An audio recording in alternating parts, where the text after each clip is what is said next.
America, fuck yeah!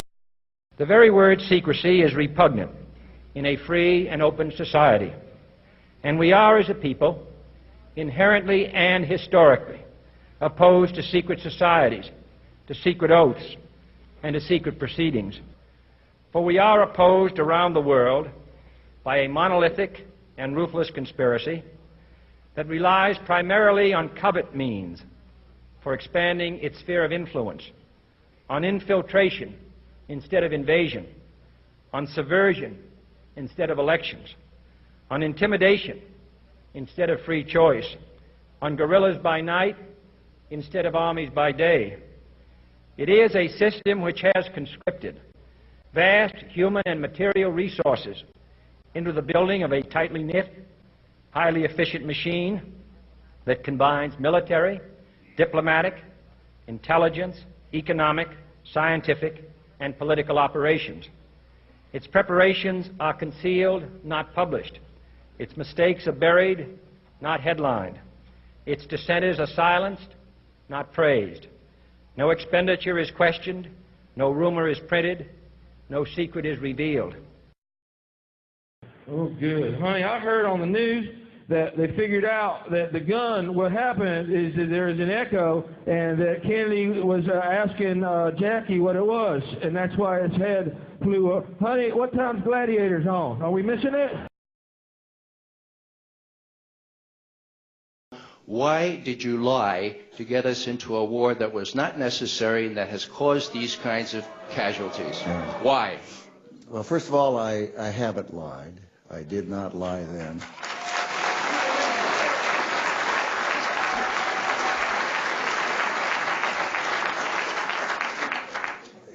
Colin Powell didn't lie. He spent weeks and weeks with the Central Intelligence Agency people and prepared a presentation that I know he believed was accurate. And he presented that to the United Nations. The President spent weeks and weeks with the Central Intelligence people. And he went to the American people and made a presentation. I'm not in the intelligence business. They gave the world their honest opinion. It appears that there were not weapons of mass destruction there. You said you knew where they were. I did not. I said I knew where suspect sites were, and we were just... You said you knew where they were, near Tikrit, near Baghdad, and north, east, south, and west of there. Those are your words. My words were that... No. Wait a minute. Let him stay 1 second. Just a second. This is America, huh?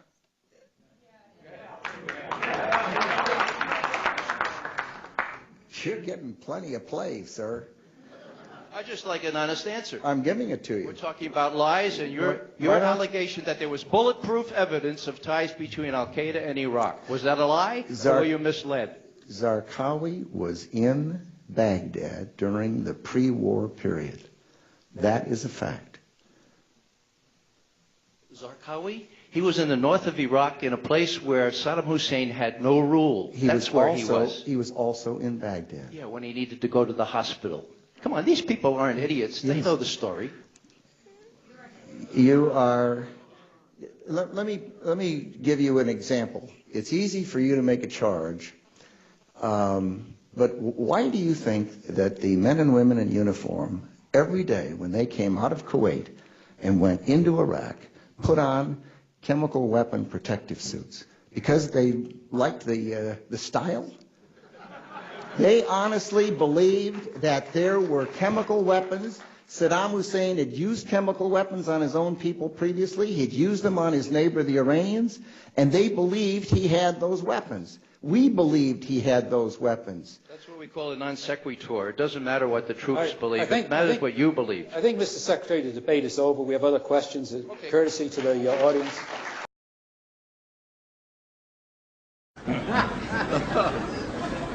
Those weapons of mass destruction got to be somewhere.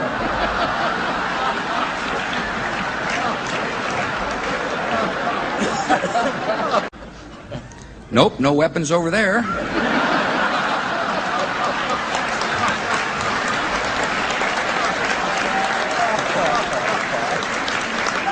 Maybe under here.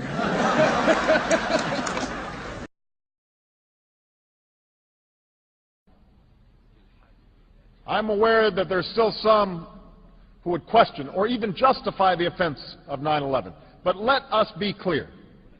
Al-Qaeda killed nearly 3,000 people on that day. The victims were innocent men, women, and children from America and many other nations who had done nothing to harm anybody.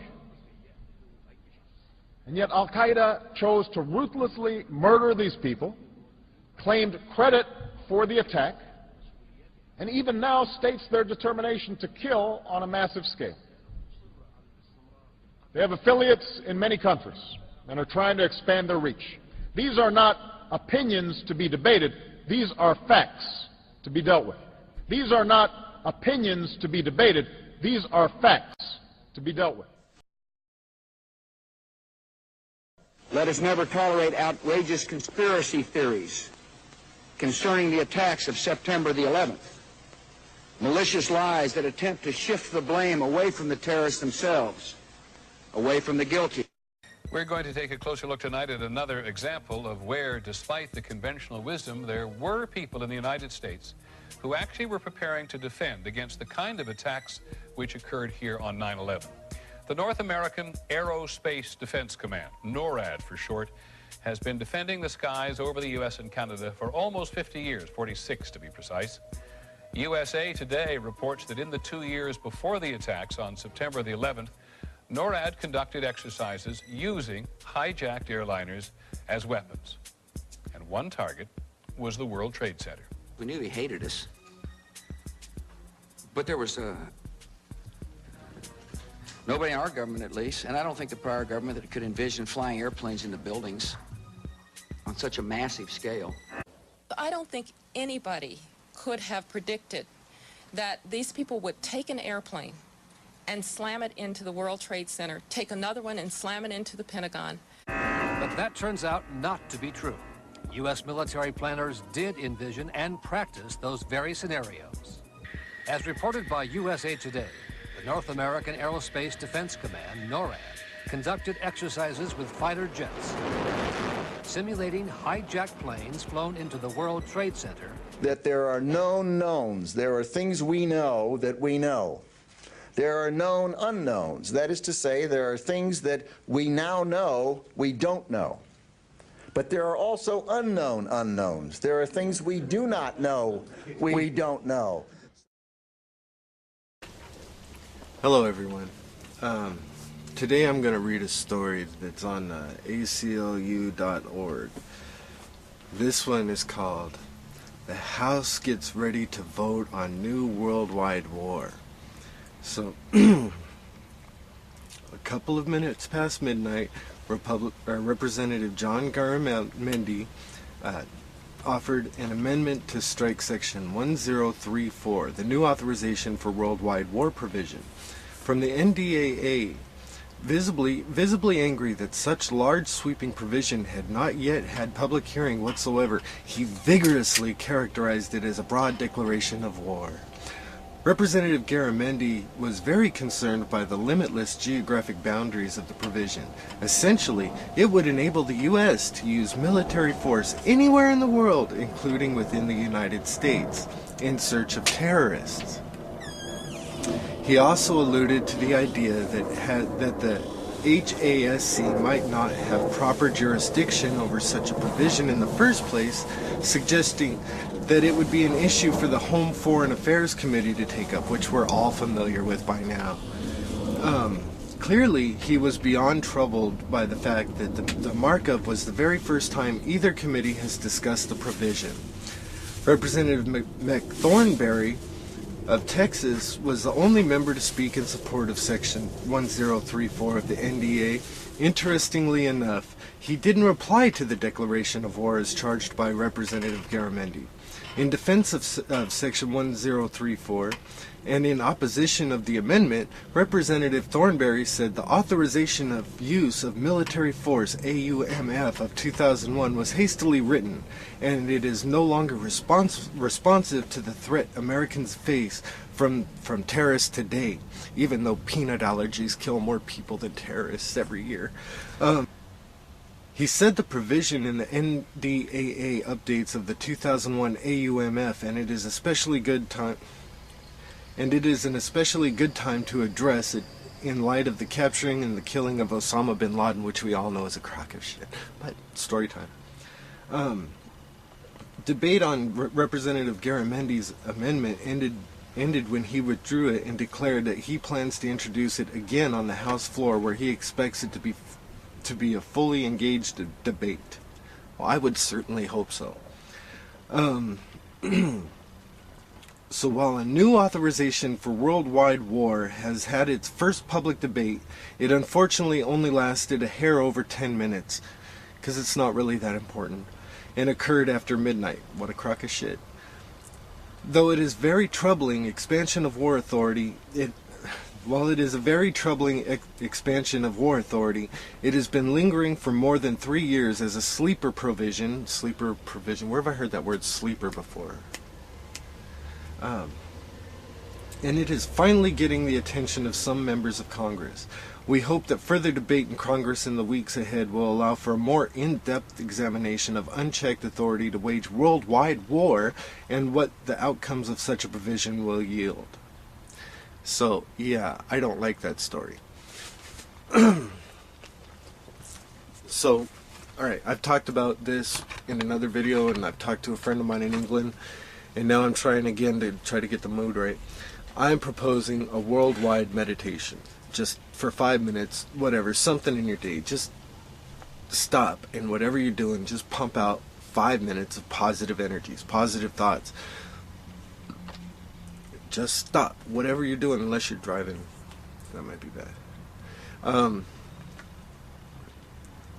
But if you follow me, there's so much negativity in the world, and I mean, on video you can't follow me into my daily life. You don't see the way that I interact with people on the street, and you don't see the smiles that I'm constantly making people have, because I enjoy it. I enjoy making people smile, so smile. Somebody else brought this up on Facebook, but yeah, I wanted to encourage that too. But if we could just get that one charge, positive energy, in all this negative crap that's going on, I mean, there's still time for other options if those need to happen.